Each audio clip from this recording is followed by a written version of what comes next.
we do an intro or something? It's whatever to me. Like, being a snowboarder is, to me, it's just having fun. Like, I don't really put that label on myself. Like, I just try to carry on with life in the most fun ways possible, and snowboarding just happens to be like what I do in the winter. What's up, everybody? It's me, Jensen, the producer of the show. Today on the Never Summer Crew podcast, Andreas and Justin were able to sit down with Chase Blackwell. So here's the interview with Chase Blackwell. Enjoy. You started snowboarding at 3, right? Yep. Nice. How'd that start? My dad, yeah. I mean, my dad's kind of just grown up, was from SoCal, surf, skate, snowboard. Nice. Kind of just did it all growing up. So as young as I can remember, I was super young, and he just put me on a snowboard. We went up to Eldora, and then just kind of figured it out from there. Yeah. And then he started just by like holding me and helping me down the mountain, and then after that, it just kind of went to me progressing to where I could ride on my own. Then we'd just go up on the weekends or whenever we could, whenever there's good snow, and then I just kind of grew to like it. When'd you get involved with Never Summer? When I was like 12, I think, maybe younger, a while ago. And then I was riding with my coach, Jim Smith, and he's just a legend from Colorado kind of guy, and he kind of knows a bunch of people in the industry and whatnot, and he kind of hooked me up with Gags. And nice. Gags kind of just put me on his program and was like, yeah, like, let's get you some boards and whatnot, and was doing that for a few years, and then got hooked on, but basically through my coach and Gags and Vince, and yeah. That's cool. Yeah, Gags and Vince are super rad. As far as 686 goes, Patrick McCarthy, mm-hmm. how'd you get laced up with that homie, dude? So again, through Gags, basically. Gags is the man, dude. Gags.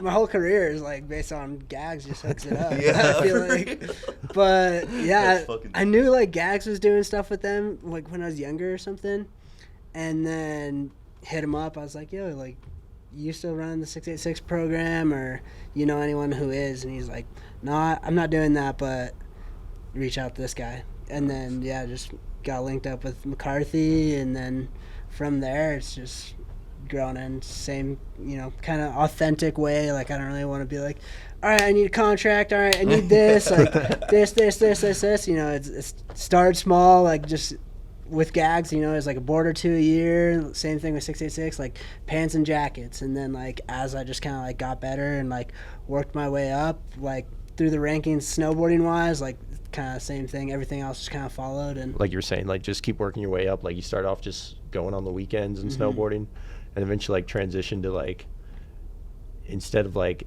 spending all your time at school, you were like 5 days on the mountain and like 2 days back at your place. Yep. Like, what was that like? Was it like tough being homeschooled, or were you just more focused on training? Or yeah, I mean it kind of just progressed year after year. Like elementary school is kind of like when I started getting into it, and originally we were like camper vibes, Tiger Run, and it's kind of just like going up on the weekend. That's like when I started riding with Team Summit, and and then it was like, all right, let's just take off Fridays, and then it was like, all right, still in the camper for like the first 2 years that I kind of started riding with the team.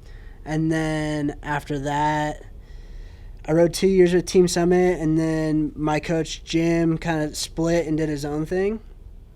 And then this was probably when I was in like 6th or 7th grade, and it was like, all right, now I'm like getting better, starting to do more contests, starting to do well in contests. Like, I should probably, try to ride as much as I can. And then, so it's still like at least 3 days, just kind of taking off school here and there when I could. And then my parents just were able to like get us in condos and whatnot, rent them out for the season. And then went to the homeschool thing. I mean, I always kind of tried to work it out with the schools and like try to like still do it through the school, but eventually it just got to the point where it was like, it's like truancy or something like that. Like the judge is going to come after you, or after you miss too many days of school. So it's like, all right, we have to do the homeschool thing. Yeah. And then like once I started doing the homeschool thing, it's like, all right, well, if I'm going to do it, like, I'm a snowboard. Like, my focus kind of went to snowboarding, and like I'm always really good at school, but like teaching myself was like never easy. So like I'd get tutors and like have them come over and like help me out and do that stuff.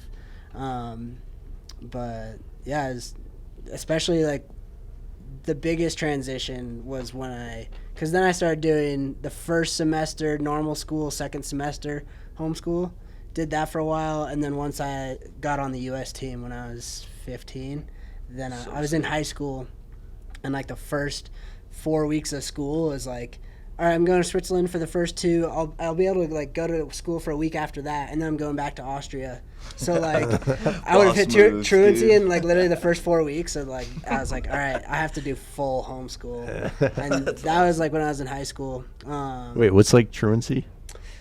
I don't even know what it's called. I think it's called something like that. When you but miss too many days. Yeah, it's like basically like if you're like skip class, but like I think it's more for the people that are just genuinely not even going to school. Like they're just like, I'm just not going to go to school. So I think after that, like a police officer or something comes to your house and like gotta go to you have to go to like, you gotta go to school or you gotta go to court. Like I don't really know. So like we had to just make it work around that stuff. And so did your parents have to like take a class to like teach, or how does that, can you just? No, it's just all online. Oh, nice. And then it was kind of like self accountability, and then at the end of the year is like you got your grade. And definitely like when I was in middle school, I didn't do the best in like the online stuff, but once I like hit high school and had to like take it more serious and like get better grades, so like if I wanted to go to school after high school or anything like that, then that's kind of when I focused a little bit more and was like, all right, I need a tutor. Like I can't teach. My parents were like, there's no way we're teaching you math or like doing that stuff.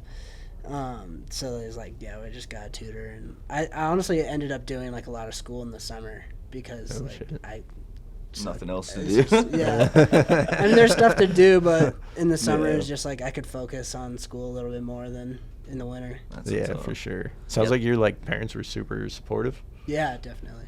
Yeah, that's awesome. Parents definitely like, you know, they let me kind of do. They never like really forced anything on me, which was like gotta hand it to them, because like a lot of kids, I see it now, and it's like their parents are like, go, you gotta win, you gotta, like it's all this like, and they never really forced anything on me, but they're just kind of like, we'll give you the opportunity to do it, and like you're gonna have to like want, and you're gonna have to try, and you're gonna have to work hard, because like unless if I kind of slacked and like wasn't working hard or didn't want to really pursue it, that's kind of when my parents would have been like, all right, like if you're not going to try, like you got to do school or something like that. Right. So, but they definitely gave me the opportunity and were super supportive like along the way.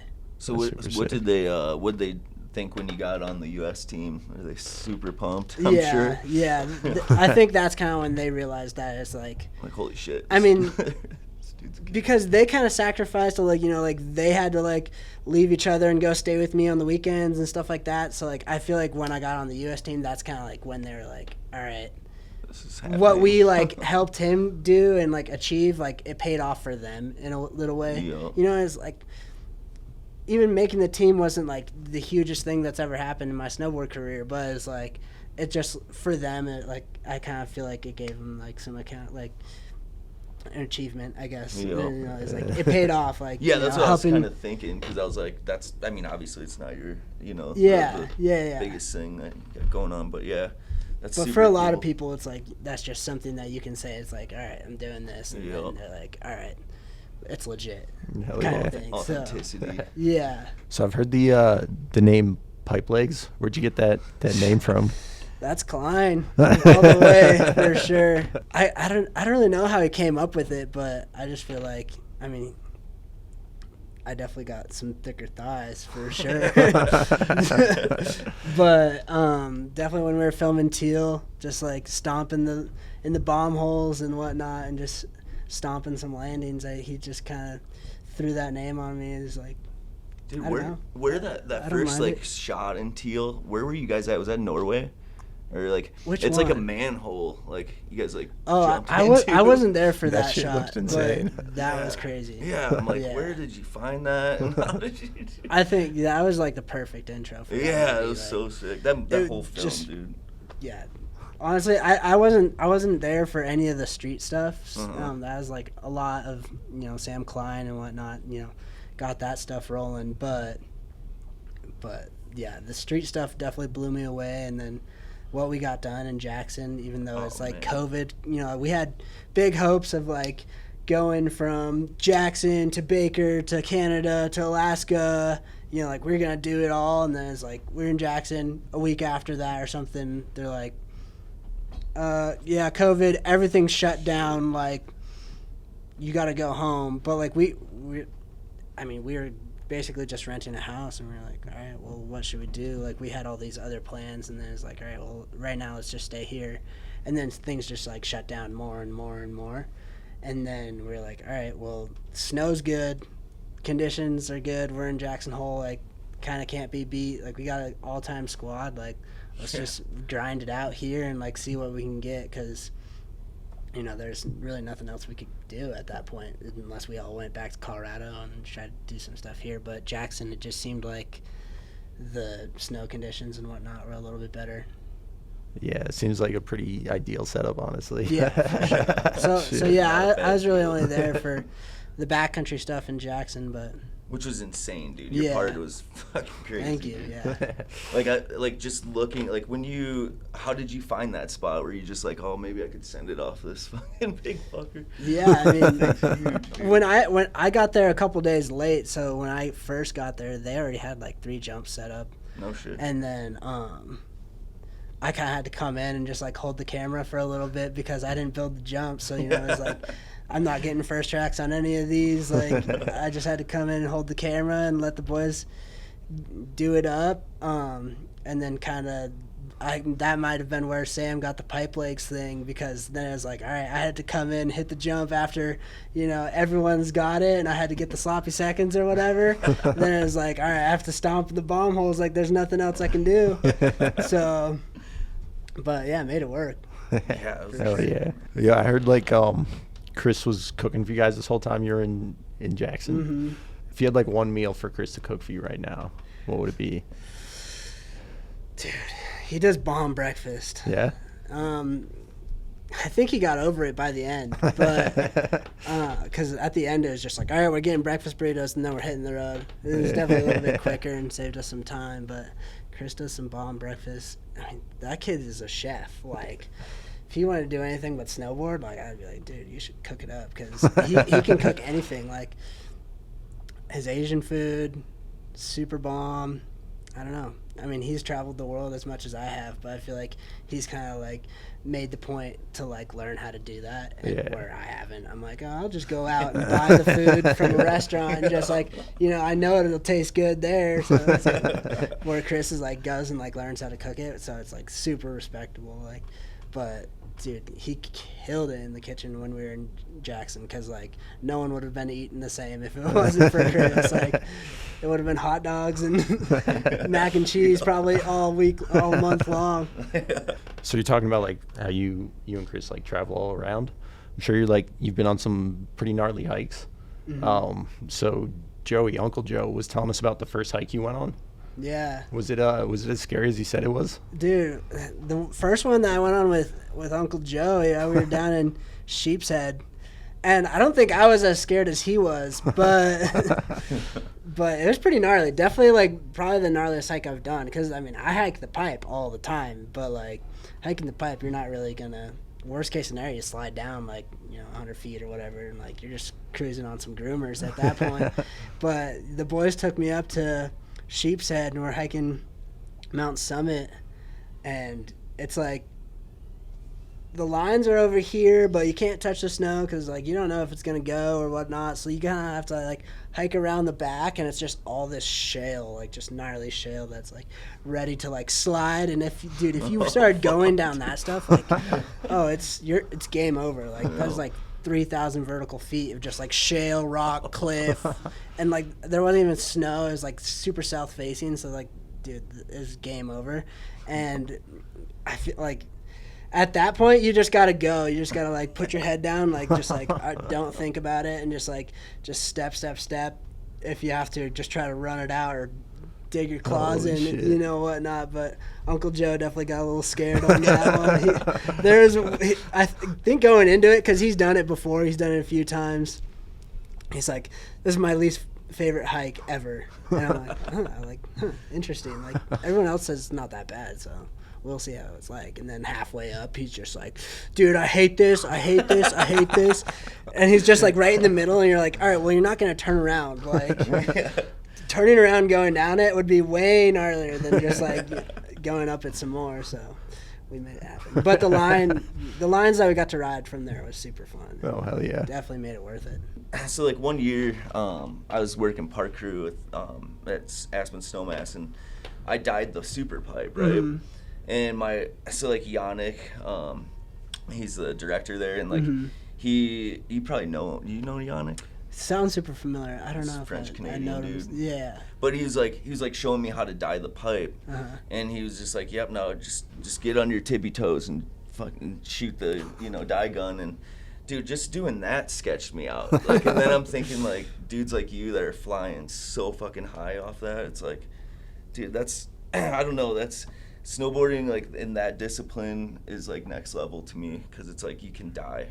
Like, yeah. One wrong fucking thing and you're, For sure. Like, dude, I can't imagine. Have you ever took any gnarly shit on the Definitely. deck? Or I mean, anything? Definitely gnarly falls, but I think one to like start off is like, I think looking down the pipe is way gnarlier than like riding the pipe. Like the second like you're down in there and like flying out of it, it seems Like, just not doesn't as bad. seem like the same. But like if you're hiking it and you just like look down into it, you're just like, Yeah, I'm okay, like, that's pretty gnarly. Like, and then the whole time, and then if you think about it like that, it's super gnarly. But like, I don't know, whenever I'm riding it, whenever I'm just riding it doesn't seem, it just seems way more mellow. But definitely like, I wouldn't say my gnarliest crashes happened on the deck, but the gnarliest looking crashes have definitely happened on the deck. Like, I can send you guys a clip. Shit. That was, definitely like, do that. Definitely, because whenever you hit the deck, it doesn't look right. Because it's not. You're not supposed to be landing there, but then there's nothing you can do about it. So like the best thing to do is just go limp, and then like if you crash and you're just limp, you're just flying through space and time, and just like you don't even know where stuff's going. It's kind of like being like in the whitewash of like a wave or something. It's like. Just like, Yeah, Jesus, you're take the kind of, wheel. yeah, dude, fully. Man. I think my worst catches have just been like going full speed and then like catching your edge or something like that. Oh, yeah. That's Dude, where it gets worst. you. It's like if you don't land on the right edge and you're going full speed and just hit the flat bottom like full speed, that's when it's gnarly. Like if you're falling down on it, it's people have gotten bodied for sure, but yeah. It's crazy. Yeah, that's I brutal. just don't know how you. And then like when you're doing like variations of tricks and stuff, it's like, dude, I don't even know how you're spotting landings. Like, what the? Well, the dye helps. The dye that you're throwing down, that definitely helps. Well, yeah, especially when it's gray, because Right. a lot of times, like especially contests, like it's like we'll ride 200 days a year, and 180 of them will be sunny. Not always, but it'll be sunny a lot, and then it just seems like whenever there's a contest, it's like it's snowing or Low it's light. gray. It's definitely low light, so it's like you need the dye. Whenever like a lot of times it's looking down the wall, and like when you're through your tricks, that like that's where you'll spot. But then the scary ones are the blind ones that like you'll see it, and then you have to just like look away.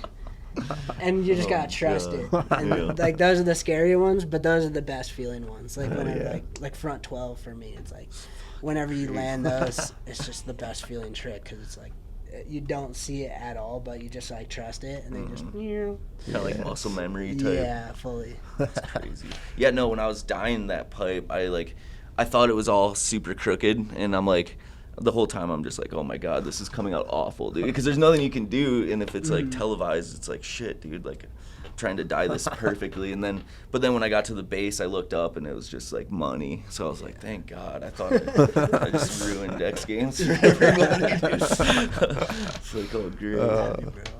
What got you like into pipe riding? I have no idea. Yeah. Like, it just kind of happened, I feel like. Like, when I was super young, I rode everything. I feel like when I was around, like, 12 or something, I tried to hit a street rail and definitely just tacoed it first tee. So God. I kind of feel like I got my fear just, like, more and more just building on the metal, and that was kind of just like, all right, I don't really love rails.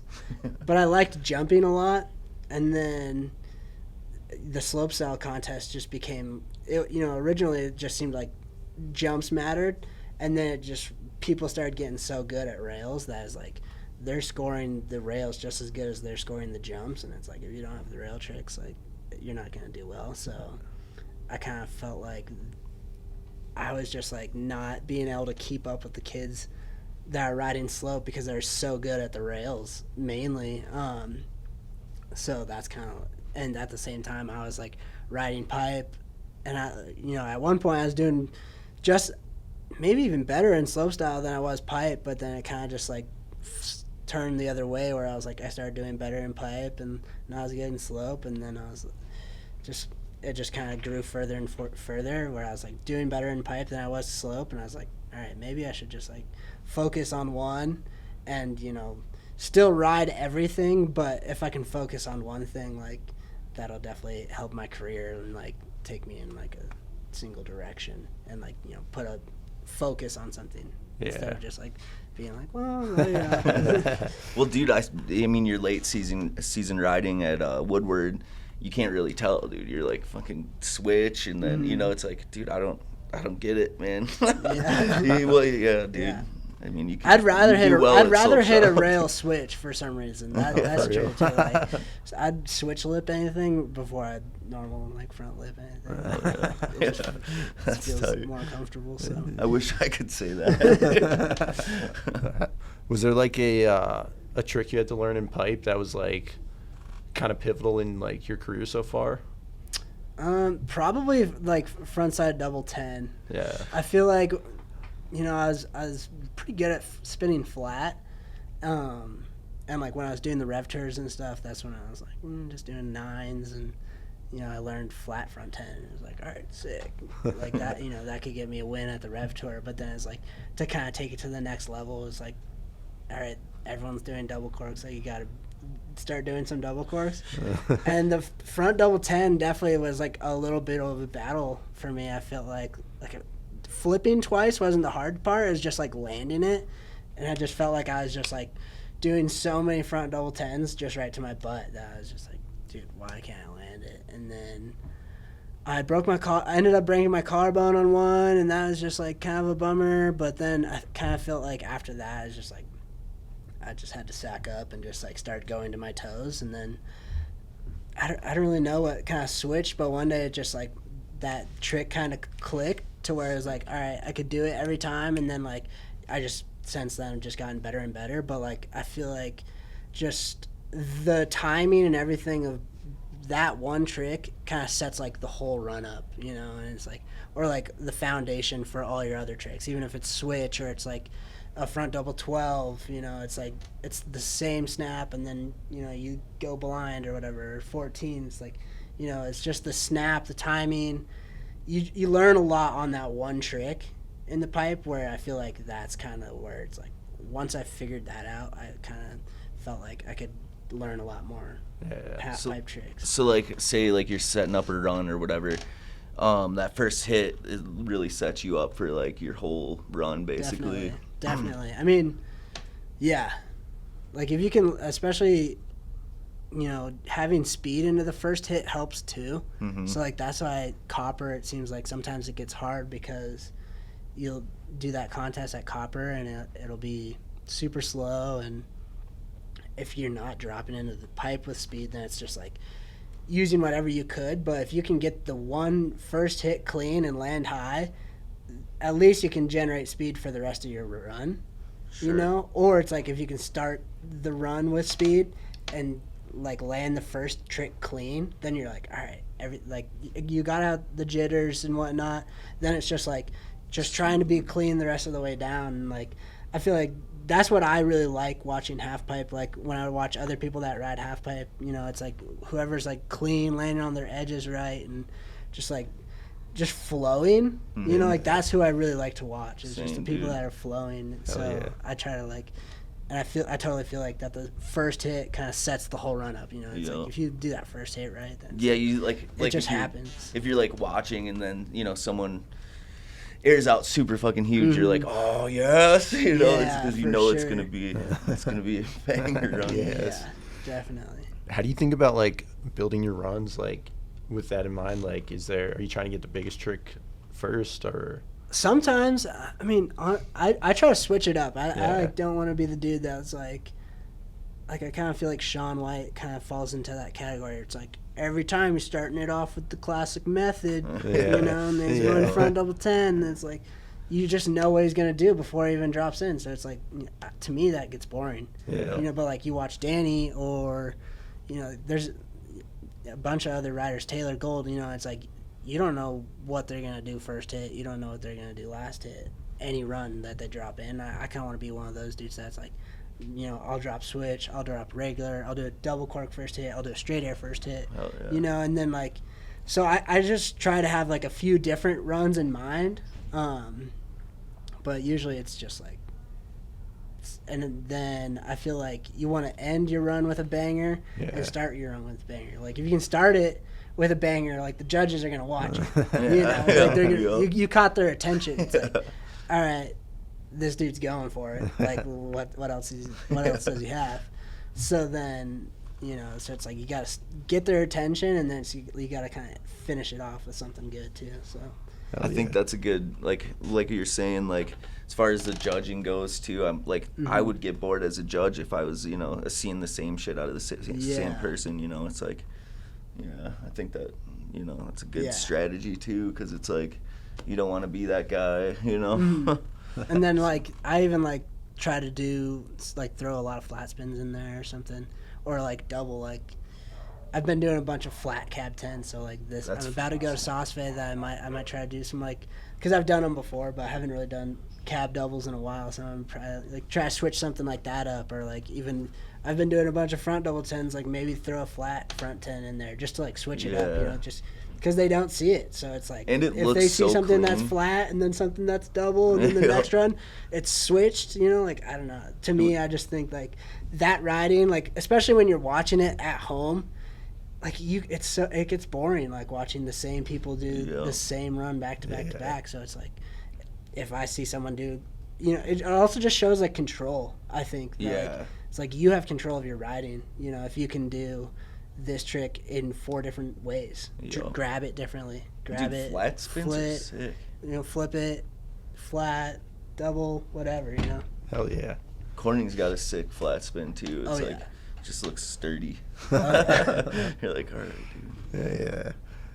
Dude, wait, I don't think, like, a lot of people who aren't big into snowboarding know what Saas-Fee is. What's like? I don't think a lot of people who are like deep into snowboarding know about Saas-Fee. Like, what is Saas-Fee? Yeah, so like Saas-Fee is a mountain kind of close to Zermatt, which is like the Matterhorn and whatnot. But the stomping grounds, it does a camp, like a training camp for all like high performance athletes in Saas-Fee, and that's kind of like the kickoff to everyone's season. That's like the first place that we go after summer. You know, like you haven't ridden since Hood usually, which is. Unless you go to New Zealand, but it's been closed for the last couple of years, so no one's been in New Zealand.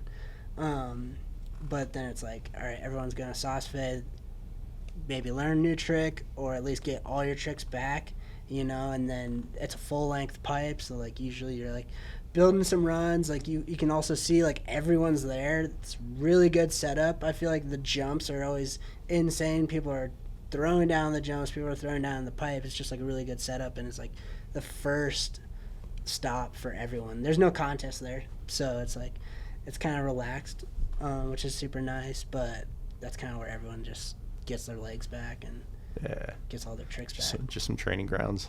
Yeah, that's cool. And then I think Charles Beckinsale does that, doesn't he? Yeah. Who cuts the pipe for that? His name's Jeremy. Jeremy? And then he's Jeremy Carpenter is his name, and he cuts the locks pipe. Locks okay. or something. Okay. Yeah. Nice. Super good. Yeah, dude, that him and part's- Frank Wells are like maybe two of the best dudes that do it. Yep. But Frank Wells is a G. Jeremy kills it for sure. Nice. Right on. So I'm wondering with like all this training, like going to Saas-Fee, like training up and through the summer, like potentially like going to New Zealand, and like with like prepping for the Olympics, does it like take away from the fun of snowboarding, or does it make it better because you're like always in it and you're like constantly progressing? Yeah, I mean, I mean, I've kind of always been able to like take breaks. There's some people that like need to snowboard like year round and like totally, just get after it all the time. And I've kind of been one to like, all right, I like to go home and chill for a month or two or whatnot. But you kind of have to like stay in it at the same time. Yeah. Like I feel like I couldn't take off from May when Copper closes and then not ride until Copper opens again. If I And did still that, have like, all your tricks. it would be, that would be kind of a shit show, I feel like. So the fact that like we can go to Hood, we can go to New Zealand, whatnot, it's usually a good time to learn tricks, because it's like if you get broke off in Hood or whatever, I mean, it sucks, but it's like, all right, you still you got 12 weeks or something before your next contest, so it's like you got a fat chunk of time to heal up or whatnot. So like you got to stay in it, but I definitely like taking breaks. I like going to Hood, and I usually spend like a few weeks in Hood, and then come home, ride my dirt bike, go to the lake. Like I like to do that stuff too. So What kind of bike you riding, dude? KX 250 Nice. right now. But I've been riding a bunch in Grand Junction, and like, dude, you gotta dude. have a 450 in Junction. Yeah. High So much elevation. better. My dad has he got the 2019 450 from Cali for his 50th. Shit, dude. And then, dude, I rode that bike in Grand Junction. It's so sick. So might have to keep mine and then buy a 450 also, but we'll see. Nice. Hell yeah. Yeah, 450s those are hogs, dude. Yeah, for sure. And the new ones are like as light as my 250, so that's like the crazy thing. Yeah. Still getting all that horsepower. Yeah. What's like Woodward camp vibes like? Woodward Copper? Yeah. Dude, camp vibes are high when the Never Summer crew rolls in. It's a party. For sure. I mean, yeah. It's always a good time for sure when Never Summer crew. I feel like just based on all the counselors and coaches that work for Woodward, whenever we're there, they're like, this is our favorite week. Because, everyone's a pro snowboarder that's like going there to like, hang out, but it's like, me and Chris don't need to go and train at Woodward. Like, that's not going to benefit us at all. Like, go do some sevens on some 15-foot jumps. Like, that's not benefiting us. We're going to do it anyways, but like, we're there just for the kids, and I feel like a lot of other people kind of go there for themselves, and I feel like that's like our whole motto is like, we're going there, bringing a bunch of product, and we're just going to stoke out the kids. Whether if to stoke them out, they want to see us do a cab 9 on a jump. If that's gonna stoke them out, we'll do it. Fucking sick. If they just want us to take a lap with them, like, that's what we're gonna do. So I feel like, just talking to the coaches, like, we're one of the best, teams to roll into Woodward and usually stoke out the kids. Hell yeah. It definitely like gives us a good feeling, just being able to give back and whatnot. Yeah, for and sure. I've heard that before too. Like a lot of people are saying like their favorite week is Never Summer Week, and I think Academy too. Chad and everyone. Yeah, just looked like a party. I was bothering everyone here for like a fucking solid month about going. Sure, yeah. Still couldn't, but but yeah, dude, it looked fun. Yeah. So Mulligan's at the local bar at Copper. Yeah. Is that a good fishing spot? Yeah. Yeah. I mean, this was like the first year I think that I even went to Mulligan's, because I before that I was too young to go. Yeah. So, but I don't know what came over everyone this year, but we're like, are we fishing or what? And then, dude, there's some hogs in that little lake, some big old trout, and Nice. yeah, it's pretty dope. So and then I only had a fly rod in my truck, but we just kind of grabbed whatever we could. But tossed a fly out there, waited for something to hit it, and then Klein was the same thing. Klein was the only one that was pulling them in, though. I had a big one on it and then dropped it like right off the little thing, and I was like kind of bummed. But there's some big fish in there. Oh, shit. And it was sick that they let us Hell go yeah. and fish, because I don't think anyone else has ever done that. So I think Klein, like, by like orientation, has to be a good fisherman because he's from the Midwest. Oh yeah. What's your favorite board that you're riding? I mean, the Pro Synthesis, it does it all. Yeah. So like that's kind of the board. That's kind of like my board, and the board that like I ride the most. But I love trying like all the boards. Like Big Gun is so much fun. Like a lot of times I feel like if I'm riding another board, I'm gonna go for like the Shaper series, just because it's like the Pro Synthesis is kind of the board that I want to ride if I'm riding park or whatnot. So if I'm riding something else, I usually go for the Shaper series.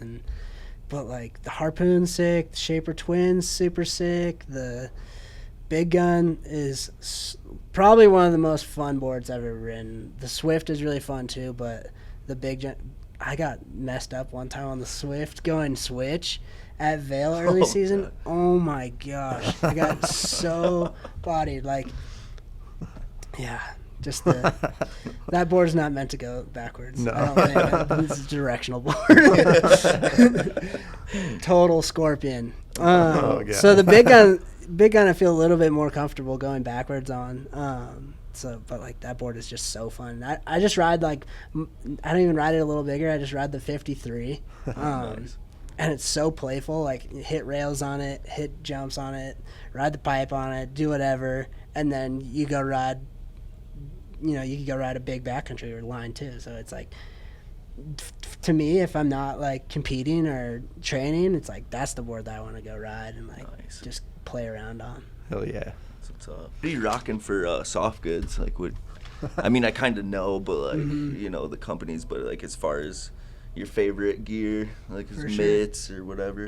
Yeah, I mean, I ride 686 for pants, jackets, and gloves.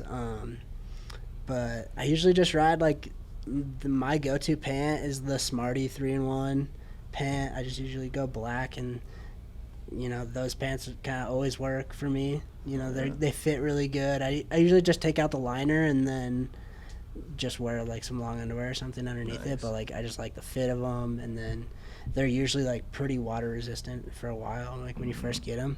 And then that's kind of my go-to pant.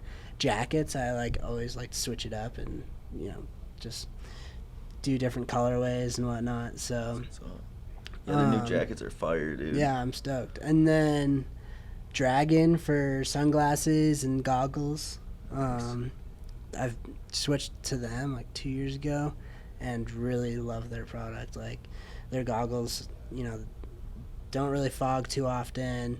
Their sunglasses are amazing. And just having like goggles and sunglasses is like key. You're always got your eyes protected from the sun, which is super nice. And, and then I'm riding Flux bindings. Nice. They're super nice. Really like them. I switched them from Union and definitely feel like super locked in with the Flux bindings. Nice. Boots. I kind of switch it up. I've just kind of started riding Flux boots, but was riding Vans for a while. Tried Solomon. Tried Nitro. I tried all kinds. Nike, all kinds of boots, and I mean, a lot of times I liked them, but it's just like I usually go Vans for boots and whatnot. Nice. Yeah. Who tunes your board, or do you do all your tuning? So we got Parker Rockwood. He's like our U.S. team guy, and he like waxes my board and tunes it a lot. And then usually when I get my boards, I send them over to Montserrat.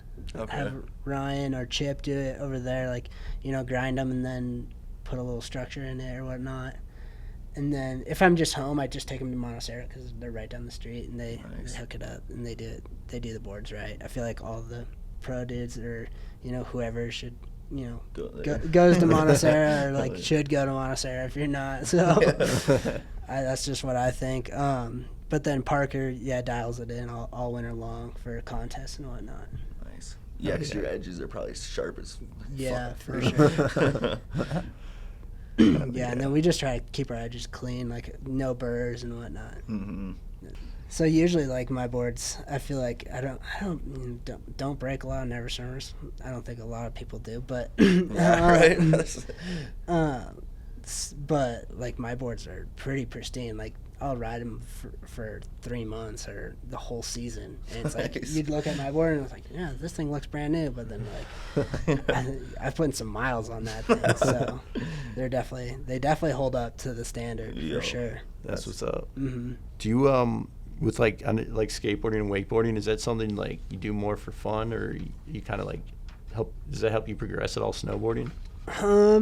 I think just like standing sideways, like just getting like, it's kind of similar muscle groups and whatnot. So like it does translate to snowboarding, but I don't really do it to like help my snowboard. I do it to like, just keep those muscles like moving and, used to like those like different angles and whatnot. But like I've just always grown up skateboarding and doing that stuff like as long as I can remember. So I just feel like I just do it for fun. Yeah, for sure.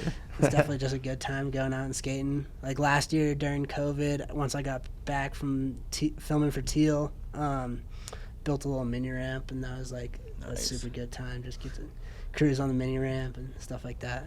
Do you ever get like sketched out like you're gonna get hurt or something? Like, I mean, I definitely tone it back Yeah. like when I get closer to the season. yeah, same. Especially with dirt biking. I feel like dirt biking is the one that, because I have so much fun on my dirt bike and I like jumping it, and then I get a little closer to the season and I'm like, okay, I need, every time I'm gonna go in the air, I need to know that I'm gonna land on my wheels. So dirt biking, I definitely tone back a little bit when I get closer to the season. Skateboarding, I just try to protect my ankles, but I'm not really like a street skateboarder. I'm kind of like the same as snowboarding. Like I mostly just skate transition. So I'm skating bowls. I'm not really trying to do the flip tricks, and I feel like that's where I always roll my ankles and stuff. Is like when I'm doing flip tricks with my skateboard. So as long as I'm just like take it easy when I'm closer to the season, stay healthy. So in 2015, the FIS in China, how was that? That was wild. Because I've never done the world champion or even really heard about it. And I think that was, I can't remember if that was FIS or that was TTR. I think it might have been TTR even. And they did the world champs at Yabuli, China. Like, who knows where that is? And then it was like the biggest prize person snowboarding, I don't know, about ever, or like for that year or whatnot.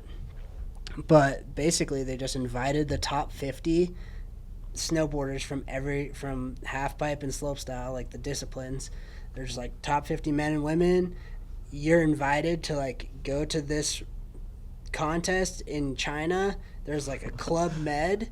That's like where you're gonna stay, is like the Club Med, and then you're just like way up by Russia. Like Yabuli is like you fly to Beijing and then you take another 4-hour flight like north.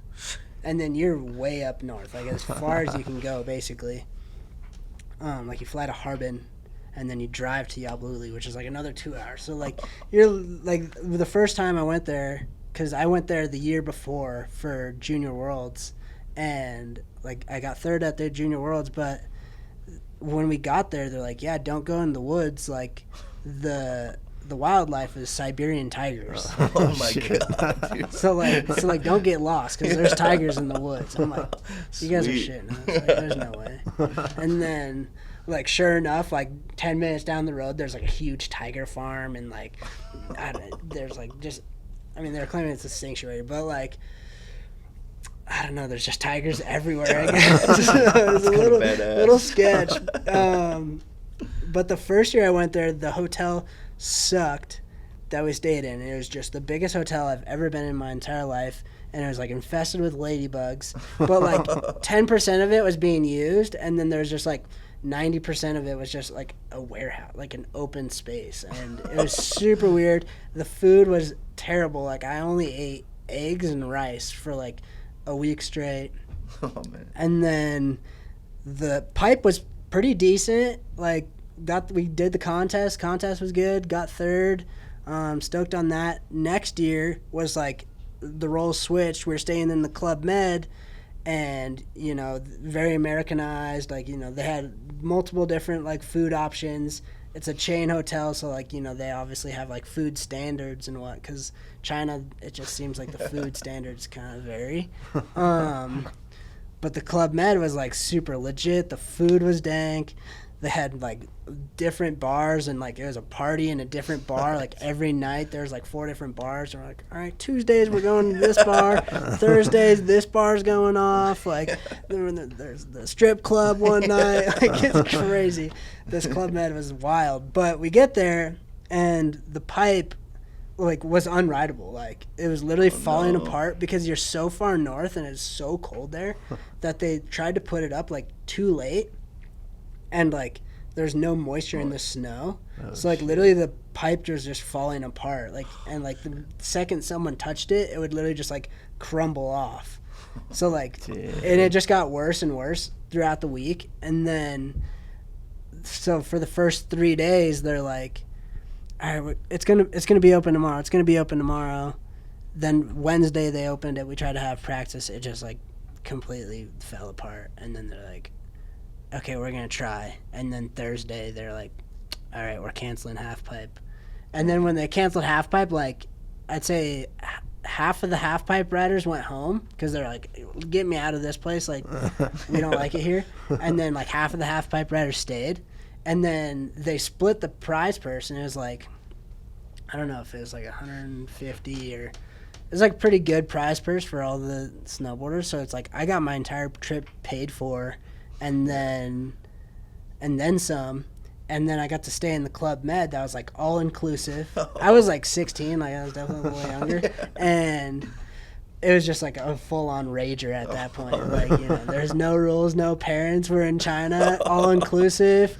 Like and then they had, it was super loose, but then they had like all kinds of stuff to do during the day. So it's like you could go snowboard and check out the slopestyle, chill with some tigers, or like we went to like the tiger farm. We did all this other stuff, and it was like super fun. And it was definitely like completely opposite of like the year before that, like the contest happened and I did well. That was like, you know, that was cool, but the second year was way more fun because it was kind of just like all right, we're in China, we're at this crazy hotel, and like now we're getting paid to party, so I'm down. That's the dream. You want to get into like modified pipe, like what are your feelings on that, and if you like it? I'm down. I mean, it's sick. Yeah, I'm super down. I think, I mean, if they put rails in it, I think all pipe riders are not going to be the best, so it's like it'll be kind of even. Mm-hmm. But they're not going to put rails in the modified pipe. But like the hips in and all that stuff, like I'm just super down for all the creativity and like different lines is like, and just making it look flowy and fun. I think that's kind of like what I specialize, you know, like when it comes to like half pipe riding is like flowing, making it look fun and making it look creative. So I kind of feel like those contests like cater to me a little bit. Mm-hmm. I haven't done too many of them. Like there's only been like 2 or 3, you know, that have actually happened, I feel like. So I don't know, but I'm super down with them. And they're super fun, like courses, because it's hard to figure them out because, you know, there's not like a formula. Like the pipe, there's a formula. It's like you got a pipe dragging, you just got to have enough snow, and that's it. It works. So there's like no formula for it, so like everything doesn't really line up right. Like you're kind of doing like weird turns into some stuff and then like taking off like a weird direction, like you don't know if you're gonna land. So like the first, you know, few days of practice is like just, it's really fun to me, just figuring out how to ride it and clear everything.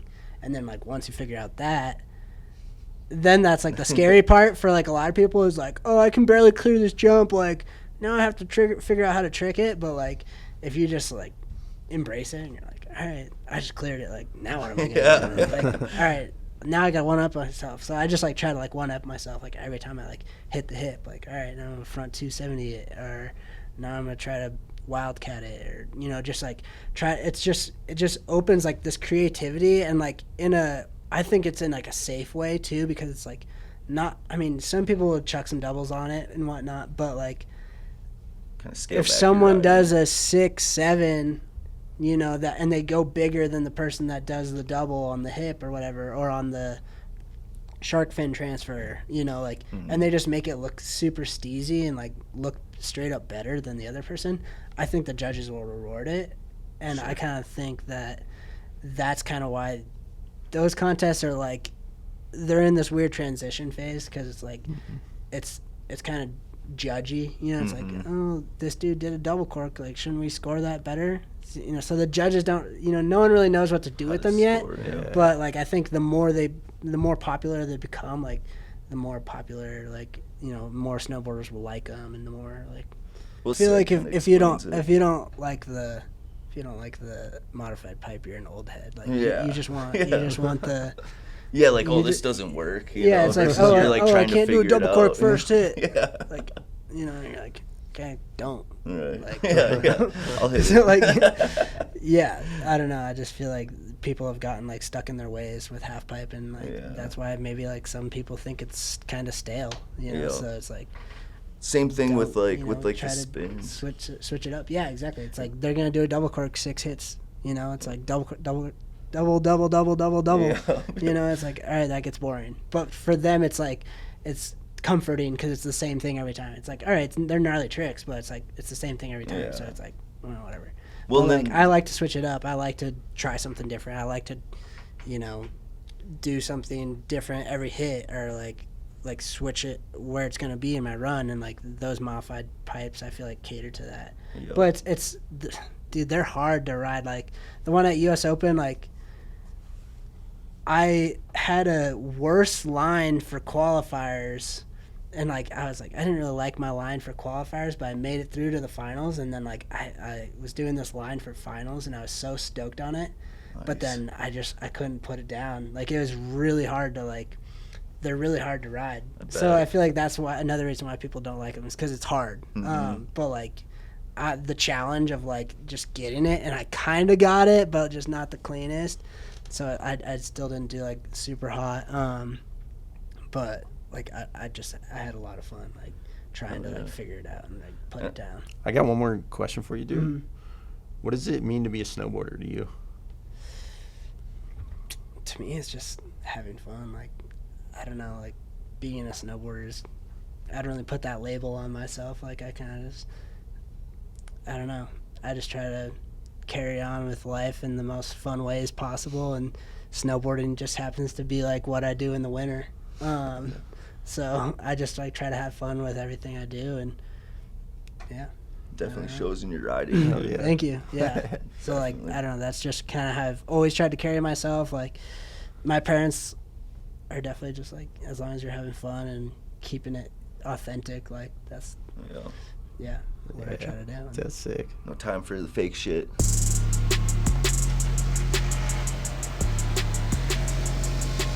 So is this your guys' first one? No. Dude, that's the way to do it for sure. Honestly, I think the more like low key, like garagey it looks, like the more people are into it. Right.